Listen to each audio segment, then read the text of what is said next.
Boys and girls, welcome. Welcome to the live stream. Looks like I'm all alone at the moment. That's okay. There's never anything wrong with that. It is a lovely day in Salem, Oregon. It is sunny, and we're finally starting to have a little bit of well, I was going to say heat, but does 80 degrees count as heat? I'm in shorts. Don't look. Put on your sunglasses. um, yeah, so that'll be nice. Nice change. It was kind of a wet May, or parts of it wetter than I remember it being. So in some ways that's nice to delay the heat of summer. Not that it gets roasting in May usually up here, but it'll be plenty hot later on. Okay, so anyway, aside, if anybody is here that I'm not seeing, please feel free to post your questions and or comments, and happy to take those on. But one thing I wanted to talk about today, or the topic, is to use a part of your body that most of us don't associate with voiceovers. And it ain't your mouth that I'm talking about, obviously. That's the obvious part of your body. I'm talking about your ears, your ear holes, not your mouth hole, your ear holes. And I mean that in a couple different ways. It's something that's not talked about enough, I don't think, when we're talking about becoming a good voice actor. And that is the art of listening. And it's so important. It's good not only in the development of your acting skills, because especially if you're not used to mimicking, doing voices or impressions, that kind of thing. If you're not used to doing that or mimicking commercials on TV or that kind of thing, it might be a new thing for you. And it's a really good exercise to try to mimic something. I still do it. Well, I do it all the time. I've always been a mimicker.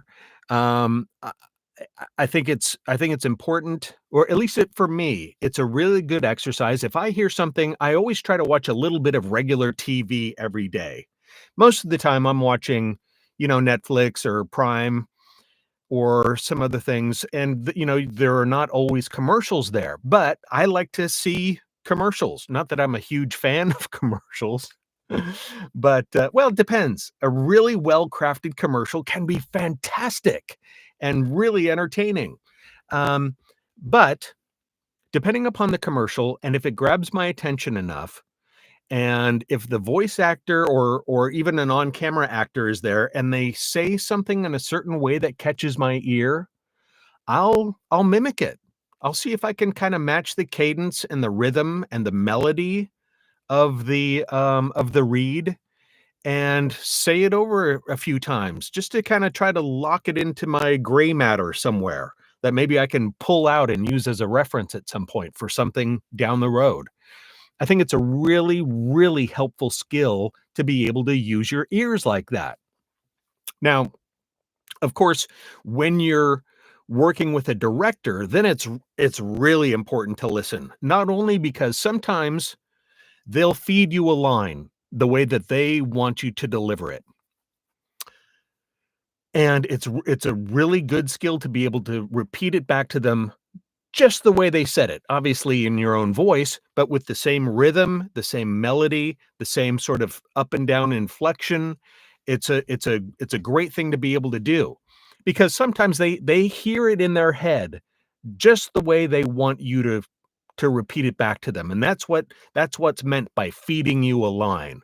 They'll read it to you, and they want you to spit it right back to them in the exact way that they've done it. So that's a really important thing to be able to pick up on it, or pick up on, and you can practice that. You can, with a friend or a family member, ask them to read a sentence from a book or a magazine or something and try to match them. Try to match how they say it, and ask them to participate and judge you on that. It's a great exercise.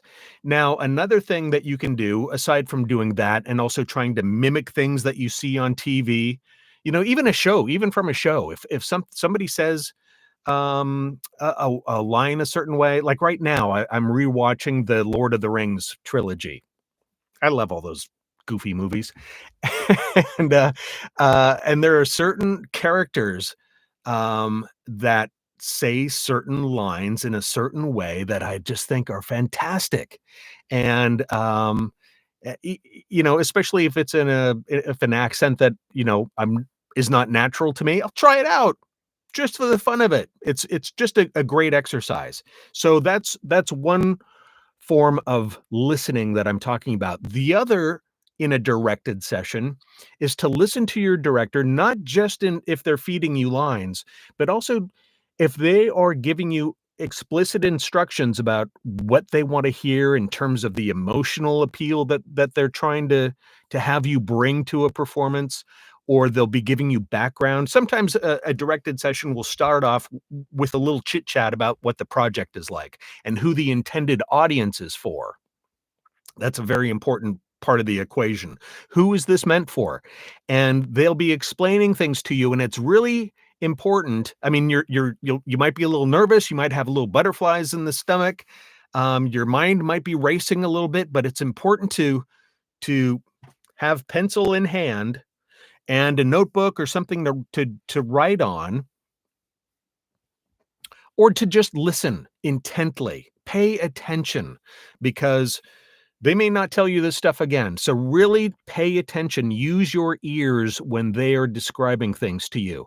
This is one reason why before directed sessions, I try not to look at the copy too much. I don't want to have something locked into my head that may not be correct, because I want to be able to take direction really well and follow along with whatever follow along with whatever the director is asking of me.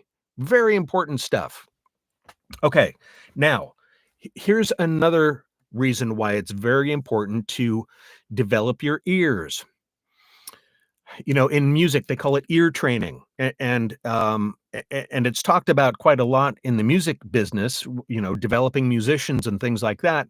One of the things that's very important for us as voice actors is to think and listen to the production of various things. Excuse me. This will become more important the more that you become invested in your career, and maybe you start doing some of the production for people's um commercials, or other types of video, or whatever it is, whatever it may be. They may want you to mix a music bed in underneath your voiceover. Excuse me, and they may want it so that the music doesn't just stay a constant volume at all the times. Perhaps the music will be a little higher in the mix, and then when your voice comes in, it'll duck underneath the volume of your voice, and then maybe come back up a little bit between passages of your voiceover. And also how to mix in sound effects, the timing of them, the volume level. Sometimes you need to take a stock sound effect and alter its pitch, alter its duration, alter something else about it, the equalization. There's all kinds of things. And so the more that you can get used to using your ears in the production side of things, that's even more helpful, because at one stage or another, you're probably going to be interested in creating some of your own demos, you know, and the better ear you have for things like mixing music, the types of music, the types of sound effects, you want all of these things, all of these pieces of the production puzzle to sound like they belong, to sound current. Some of the worst things you can do when creating your own demos is to use outdated sounding music. That's another reason why it's important to pay attention to what's going on with commercials these days. Pay attention. That's part of your job, kind of, and not only for the voiceover styles, but also the production styles. you know? It changes. Sometimes not greatly, but from year to year, even within a year, certain things start to change a little bit. You'll notice. And, so yeah, using your ears not only for to help you with, finding a performance that's correct and, best suits the material, and also the production, of a piece. These things all make you more valuable, and the better you are with these skills, the more valuable you'll be to more clients, and that's the whole name of the game. That's the whole shooting match right there. Speaking of which, I'm putting together a course. I'm gonna be creating a course about how to produce your own demos. Um, well, John, why would you wanna do that? You're a demo producer. Why would you wanna take that kind of money away from yourself? Well, because I think it's important for people to be able to do at least a little bit, at least for some demos, some of the easier ones, some that don't rely so heavily on being really accurate and maybe super impactful. Some certain styles of narration demos, things like on hold messaging, that kind of thing. The production isn't crazy with those kind of demos, so yeah. So I think everybody should at least try it if you're interested. You certainly don't have to. There are plenty of demo producers out there. God. So so anyway, I'm gonna be producing a course. I'm gonna put together a course with various steps that will contain both video and written elements, checklists, that kind of thing. Anyway, I'm just getting started with this. I just started typing things out today, so I'm kind of excited about it. It's gonna take me a while to get this out there. It might take me the summer. So anyway, I just thought I'd mention that too.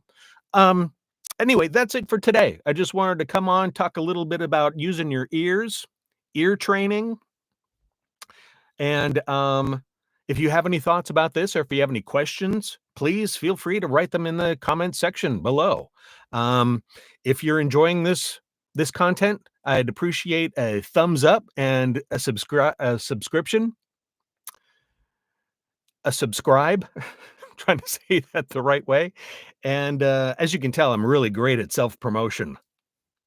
So anyway, thanks for joining me. And until next time, take it easy. Have a good day.